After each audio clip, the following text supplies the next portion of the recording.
জেনে রাখো, তুমি যদি একটা রোজা ভাঙো, একটা রোজার কাফারা লাগাতার 2 মাস রোজা, লাগাতার, মধ্যখানে বিরতি দেওয়া যাবে না। লাগাতার 2 মাস রোজা থাকলে একটার বদলে কাফারা হবে। এরপরে যথেষ্ট নয় এই কাফারা, এই 2 মাস লাগাতার রোজা থাকার পরে আল্লাহর কাছে মাপ চাইতে হবে তুমি বিনা কারণে কেন রোজাটা ভাঙলে। এরপরে কিয়ামত পর্যন্ত, বিচারের মাঠ পর্যন্ত অপেক্ষা করা লাগবে এটা জানার জন্য যে তুমি যে তওবা করেছো এই তওবা আল্লাহ কবুল করেছে কিনা।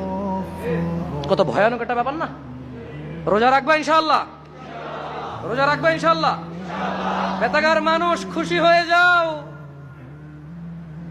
সন্তুষ্ট হয়ে যাও রবের প্রতি, তারা যারা তোমরা রমাদান মাস পাচ্ছ। আল্লাহ আমাদের সবাইকে রমাদান পর্যন্ত পৌঁছে দিন। ইয়া আল্লাহ, রমাদান পর্যন্ত না নিয়ে আপনি মৃত্যু দিয়েন না। জানবে তুমি রমাদান কি, জানবে। আন আবি হুরায়রা রাদিয়াল্লাহু আনহু, আবু হুরায়রা রাদিয়াল্লাহু আনহু থেকে বর্ণিত, তিনি বলেন